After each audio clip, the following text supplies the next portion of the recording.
जिस कमरे में हम तीनों बचपन के साथी सोते थे उसके बराबर के कमरे की दीवार पर एक नर कंकाल टंगा रहता था। रात को हवा से उसकी हड्डियां खड़खड़ाया करती थी। हमें उन हड्डियों को दिन के समय हिलाना पड़ता था। कारण था, हम लोग तब पंडित जी से मेघनाथ वध काव्य और कैम्बेल स्कूल के एक विद्यार्थी से हड्डियों की विद्या पढ़ा करते थे। हमारे बुजुर्ग चाहते थे कि हम लोगों को एकाएक सारी विद्याओं को मस्तिष्क में उतार डालना चाहिए। उन लोगों का यह इरादा कहाँ तक पूरा हुआ, यह बात हमें नहीं पता। उनके सामने प्रकट करना व्यर्थ की बात है और जो नहीं जानते उनसे छुपा जाना ही अच्छा है। उसके पश्चात बहुत समय गुजर चुका है। इस बीच उस घर के कंकाल को हमने अपने दिमाग से हड्डियों की विद्या के साथ ही न जाने कब का निकाल दिया। कुछ पता ही न लग सका। थोड़े दिन पहले एक दिन रात को किसी कारण से और कहीं जगह न मिलने से मुझे उसी कमरे में सोना पड़ा जिसमें किसी ज़माने में कंकाल टंगा था। आदत न होने के कारण मुझे नींद नहीं आई। करवट बदलते बदलते गिरजाघर की घंटी में बड़े बड़े घंटे लगभग सभी बज गए। इतने में घर के एक कोने में जो तेल का दिया जल रहा था वह भी 5-1 मिनट बुद बुद करके बिल्कुल बुझ गया। इसके कुछ पहले हमारे घर में 2-1 मौतें हो चुकी थी। इसी से इस दिया के बुझते ही मुझे मौतें याद आ गई। मालूम हुआ यह जो आधी रात के वक्त एक दिए की लौ घने अंधेरे में बिला गई, प्रकृति के लिए जैसी यह है वैसे ही मनुष्य की छोटी छोटी प्राण शिखाएँ हैं जो कभी दिन में कभी रात में सहसा बुझकर हमारी याद से हमेशा के लिए मिट जाती हैं। क्रमशः उस कंकाल की बात याद आ गई। उसकी जीवित हालत के बारे में कल्पना करते करते सहसा ऐसा मालूम हुआ जैसे कोई चेतन पदार्थ अंधेरे में घर में दीवार टटोलता हुआ मेरी मसहरी के चारों तरफ घूम रहा है। उसकी गहरी सांस खुद मुझे साफ साफ सुनाई देने लगी। ऐसा लगा जैसे वह कोई खोई हुई वस्तु ढूंढ रहा हो। मैंने निश्चित समझ लिया कि वह सब मेरे नींद से दूर गरमाए हुए दिमाग की कल्पना है और मेरे ही माथे में भन्नाता हुआ जो खून दौड़ रहा है वही पैरों की आहट की आवाज़ पैदा कर रहा है। किंतु फिर भी डर के मारे रोंगटे खड़े हो उठे। इस व्यर्थ के डर को ज़बरदस्ती दूर करने के इरादे से मैं बोल उठा, कौन है? पैरों की आहट चलती हुई मेरी मसहरी के पास आकर थम गई और एक जवाब सुन पड़ा, मैं हूँ। मेरा वो कंकाल कहाँ गया? उसे ढूंढने आई हूँ। मैंने सोचा कि अपनी काल्पनिक रचना के आगे डरना डराना कुछ अर्थ नहीं रखता और गावत किए से जोर से चिपट कर मैंने हमेशा के परिचित की तरह सहज स्वर में कहा, वाह, आधी रात के समय काम तो खूब ढूंढ निकाला है। अब उस कंकाल से तुम्हें क्या मतलब? अंधेरे में मसहरी के बहुत ही पास आकर उसने कहा, खूब कहा। अरे, मेरी छाती की हड्डियां तो उसी में थी। मेरा 26 वर्ष का यौवन तो उसी के चारों तरफ फूल की भांति खिला हुआ था। फिर अब उसको एक बार देखने की तबीयत नहीं होती? मैंने उसी वक्त कहा, हाँ, बात तो ठीक है, तो तुम ढूंढो, जाओ, मैं ज़रा सोने का प्रयास करता हूँ। उसने कहा, तुम अकेले ही हो क्यों? तो ज़रा बैठ जाऊँ, आज ज़रा गपशप होने दो। आज से 35 साल पहले मैं भी आदमियों के पास बैठकर व्यक्तियों की तरह ही गपशप किया करती थी। ये 35 साल मैंने सिर्फ शमशान की वीरान हवा में हूँ हूँ करते हुए बिताए हैं। आज तुम्हारे पास बैठकर और एक बार आदमियों की तरह गपशप कर लूँ। मुझे ऐसा लगा जैसे वह मसहरी के पास आकर बैठ गई और कोई चारा न देख मैंने तनिक उत्साह के साथ ही कहा, हाँ, यह ठीक है। ऐसा कोई किस्सा छेड़ो जिससे तबीयत प्रसन्न हो जाए। उसने कहा, सबसे बढ़कर आनंद का किस्सा सुनना चाहते हो तो मैं अपनी ज़िंदगी की कहानी सुनाती हूँ, सुनो। गिरजाघर की घड़ी में टन टन 2 बजे। वह कहने लगी, जब मैं मनुष्य थी और छोटी थी तब एक आदमी से मैं यम की तरह डरती थी। वे थे मेरे पति। मछली को कांटे में फंसा लेने पर वह जैसे फड़फड़ाती है, मैं भी वैसे ही कुछ तड़पती थी। मुझे तब ऐसा अनुभव होता था जैसे कोई एक बिल्कुल अजनबी आदमी स्नेह जल से भरे मेरे जन्म जलाशय से मुझे कांटे में फंसाकर खींचे लिए जा रहा हो। अब तो किसी प्रकार उसके हाथ से छुटकारा नहीं मिलने का। शादी के 2 महीने बाद ही मेरे पति की मृत्यु हो गई। घर वालों और नाते रिश्तेदारों ने मेरी तरफ से बहुत कुछ शोक विलाप किया।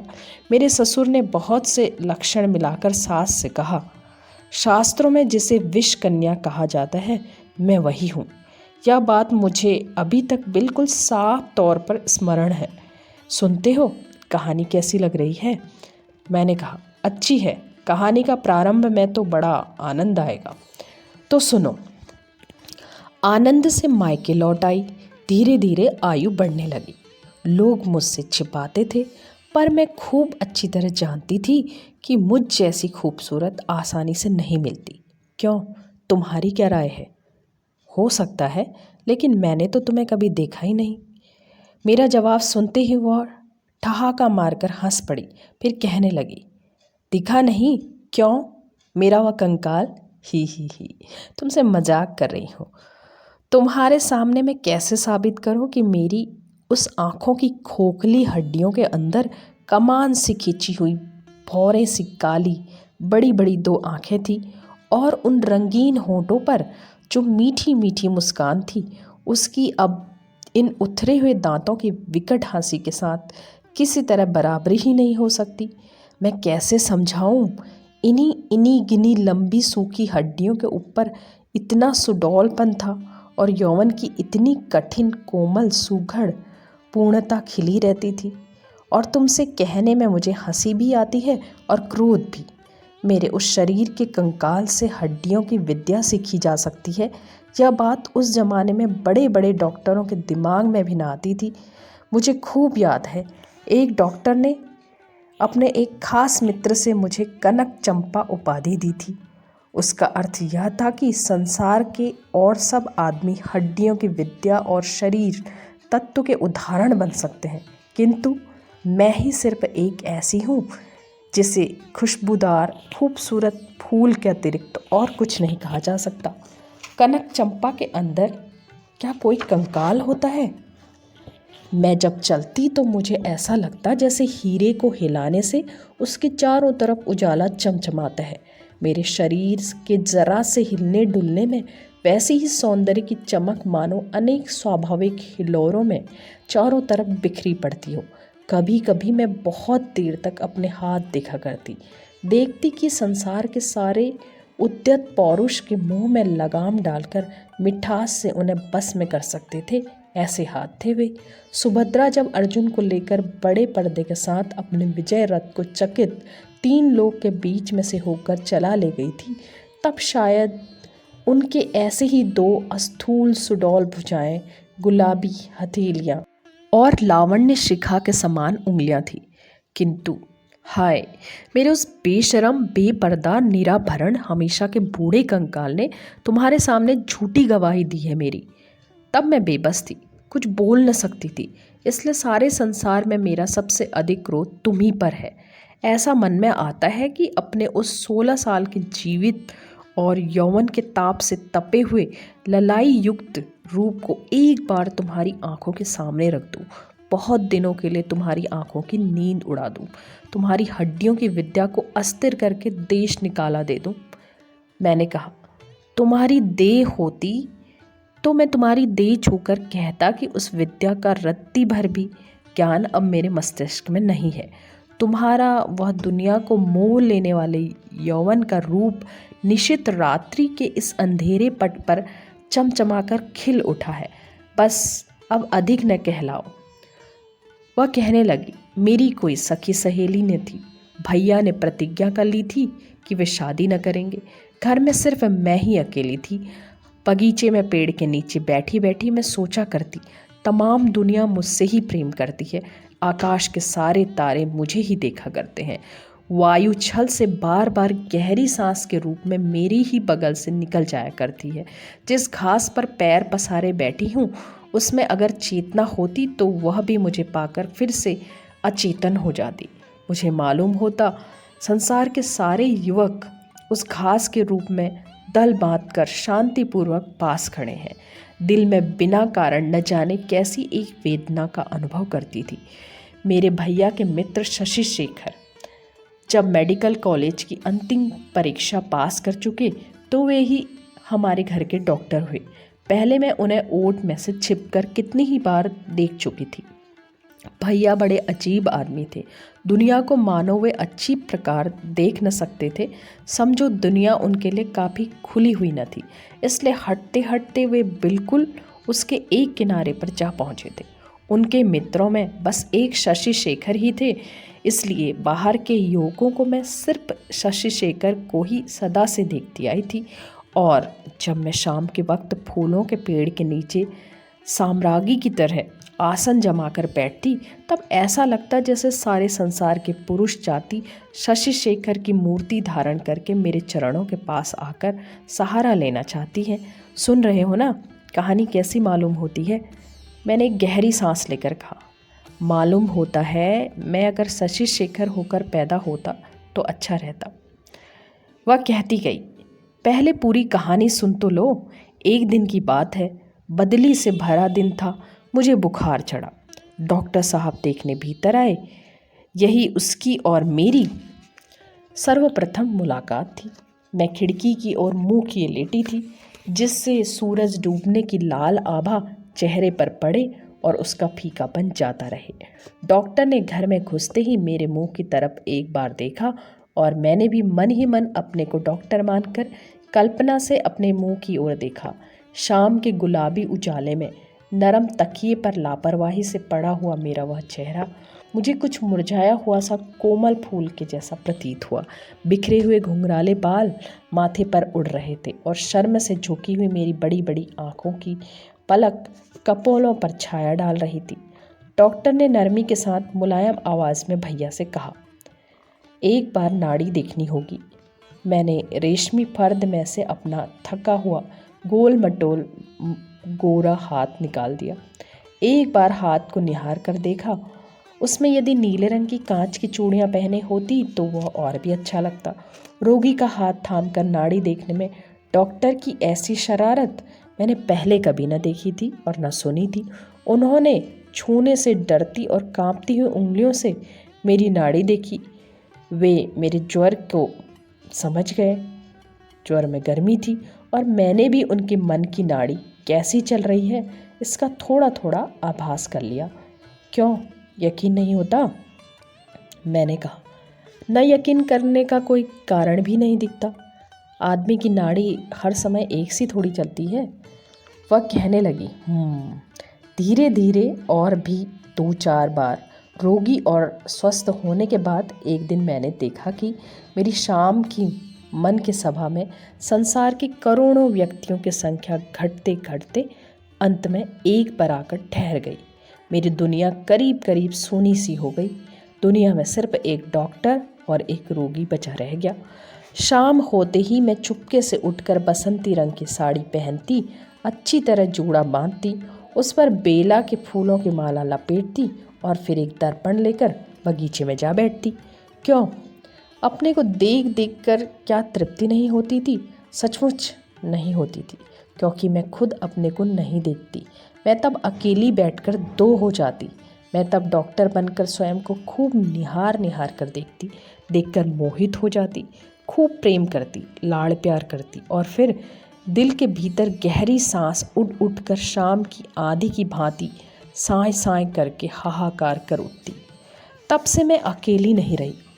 जब चलती तो नीचे दृष्टि डालकर निहार निहार के देखती कि पैरों की उंगलियां ज़मीन पर कैसे पड़ती हैं और सोचती इन पैरों का रखना मेरे नई परीक्षा पास करने। खिड़की के बाहर दोपहरी धाएं धाएं करती रहती। एक तरह का गर्म सन्नाटा छा जाता। कहीं भी कोई शोरगुल नहीं। बीच बीच में एक आध चील बहुत दूर आसमान में ची ची करती हुई उड़ जाती और हमारे बगीचे की चार दीवारी के बाहर खिलौना वाला गाने के स्वर में चाहिए खिलौना चाहिए, चूड़ी चाहिए बोल जाता।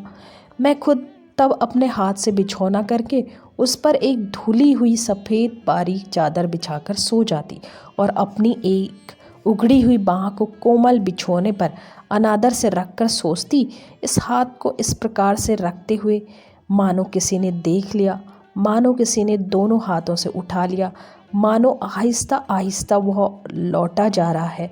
सुनते हो? मान लो यहीं पर कहानी समाप्त हो जाए तो कैसा रहे? मैंने कहा, अच्छा ही रहेगा। वैसे अधूरी तो रह जाएगी, पर मन ही मन में पूरी करने में बाकी रात आनंद से कट जाएगी। उसने कहा, किंतु इससे कहानी बहुत गंभीर हो जाएगी। इसका मजाक फिर कहाँ रहेगा?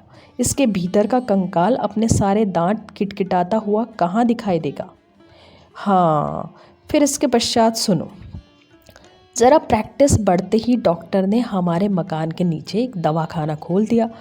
तब फिर मैं उनसे हंसी हंसी में कभी दवा की बात, कभी जहर की बात, कभी व्यक्ति आसानी से कैसे मर जाता है, यही सब ऊट पटांग बातें पूछती रहती। डॉक्टरी विषयों में डॉक्टर का मुंह खुल जाता। सुनते सुनते खामोश, मानो परिचित घर के व्यक्ति की तरह हो गई। फिर तो मुझे सिर्फ दो ही चीज़ें दुनिया में मालूम होने लगी, प्यार और मौत। सुनो, मेरी कहानी अब करीब करीब ख़त्म हो चली है, अब अधिक देर नहीं है, मैंने मुलायम स्वर में कहा। रात भी करीब करीब समाप्त हो आई। वह कहने लगे, हाँ, तो कुछ दिनों में देखा कि डॉक्टर साहब बड़े अनमने से रहने लगे हैं। मेरे सामने तो बहुत ही झेंपते हैं। एक दिन देखा कि वे अधिक ठाट बाट से सज धज कर भैया के पास आए और उनसे बग्घी मांगने लगे। रात को कहीं जाएंगे आप? मुझसे रहा न गया।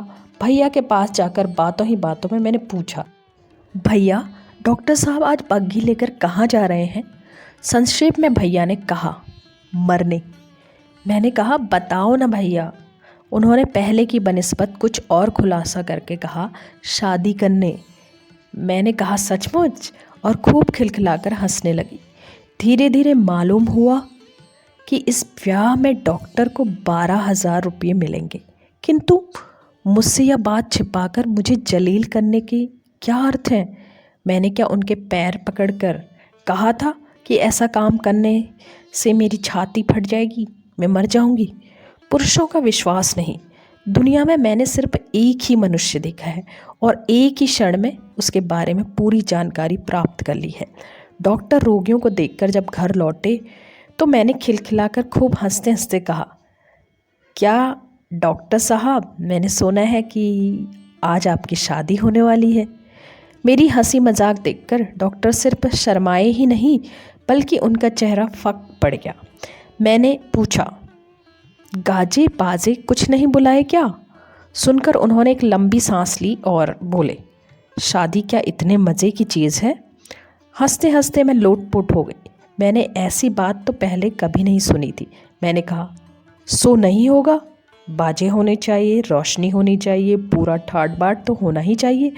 उसके बाद भैया को मैंने ऐसा विचलित कर डाला कि भैया उसी समय धूमधाम से बारात निकालने की तैयारी में लग गए। मैं बार बार एक ही बात छेड़ने लगी कि बहू के घर आने पर क्या होगा, मैं क्या करूँगी। डॉक्टर से मैं पूछ बैठी, अच्छा डॉक्टर साहब, तब भी क्या आप इसी तरह रोगियों की नाड़ी मसकते फिरेंगे? ही। यद्यपि मनुष्य का और खासकर पुरुष का मन दिखाई नहीं देता, फिर भी मैं दृढ़ विश्वास से कह सकती हूँ कि मेरी बात डॉक्टर की छाती में शूल की तरह चुभकर रह गई होगी। बहुत रात बीते लग्न था। शाम के वक्त डॉक्टर छत पर बैठे भैया के साथ 2-1 गिलास शराब पी रहे थे। दोनों व्यक्ति उस काम के थोड़े थोड़े आदी थे। धीरे धीरे आसमान में चांद उगलने लगा। मैं हंसती हुई ऊपर पहुंची और बोली, डॉक्टर साहब भूल गए क्या? चलने का समय हो गया है। एक बात मैं कहना भूल गई। इस बीच मैंने छिपकर दवाखाने में जाकर थोड़ा सा सफ़ेद चूरा लाकर छत पर पहुंचते ही दोनों की दृष्टि बचाकर डॉक्टर के गिलास में मिला दिया था। सफ़ेद चूरे के खाने से आदमी मर जाता है, मैंने यह डॉक्टर से ही जान लिया था। डॉक्टर ने एक सांस में पूरा गिलास खाली करके मेरे मुंह की तरफ दिल को छू लेने वाली दृष्टि डालकर भीगे हुए गदगद गले से कहा, अच्छा तो मैं चलता हूँ। शहनाई बजने लगी। नीचे उतरकर मैंने एक बनारसी साड़ी पहनी और जितने भी गहने मेरे संदूक में बंद रखे थे सब के सब निकाल कर पहन लिए, मांग में खूब अच्छी तरह सिंदूर भर लिया और फिर अपने उसी मौलसीरी के पेड़ के नीचे बिछौना बिछाकर लेट गई। बड़ी सुहानी रात थी। सफ़ेद चांदनी चारों तरफ छिटक रही थी। सोती हुई दुनिया की थकावट दूर करती दक्षिणी पवन चल रही थी। मौलसिरी और बेला की खुशबू से सारा बगीचा महक रहा था। शहनाई की तान धीरे धीरे जब दूर होती चली गई, चांदनी जब अंधेरे का रूप धारण करने लगी, मेरा वह मौलसिरी का पेड़, बगीचा, ऊपर का आसमान, नीचे का मेरा वह आजन्म काल का घर द्वार, सब कुछ को लेकर संसार जब मेरी चारों ओर से माया की तरह बिछाने लगा, जब मैं आंखें मीच कर हंसने लगी। इच्छा थी जब लोग मुझे आकर देखें तो मेरी वह हंसी रंगीन नशे की तरह मेरे होंठों पर ज्यों की त्यों लगी रहे। बस यही इच्छा थी, अपनी उस हंसी को यहाँ से मैं अपने साथ लेती जाऊँ और वहाँ जब मैं अपने मिलन के सुहाग कक्ष में आहिस्ता आहिस्ता से प्रवेश करूँ, तब तक वह ऐसी ही बनी रहे। पर कहाँ गया मेरा वह सुहाग कक्ष? कहाँ गया मेरा वह मिलन का रंगीन खूबसूरत वेश? अपने अंतर भय से एक खटखट की आवाज़ सुनकर मैं जाग गई। देखा तो मुझे लेकर लड़के हड्डियों की विद्या सीख रहे हैं। वक्ष के भीतर जहाँ सुख दुख धुक धुक करता रहता था और एक एक करके हर रोज़ जहाँ यौवन की कलियाँ मुस्कुराती हुई खिला करती थी, वहाँ बैत दिखा दिखा कर किसी हड्डी का नाम बताया जा रहा था और सिखाया जा रहा था। सुनो, मैंने जो अपने सारे हृदय को निचोड़ कर अपने उन होंठों पर आखिरी हंसी खिलाई थी, उसका कोई चिन्ह तुम्हें दिखाई दिया था क्या? कहानी कैसी लगी? मैंने कहा, बड़े आनंद की है। इतने में कौआ बोल उठा। मैंने पूछा, अभी मौजूद हो क्या? कोई आवाज़ नहीं मिली। घर में सुबह का सुहाना प्रकाश चमक उठा था।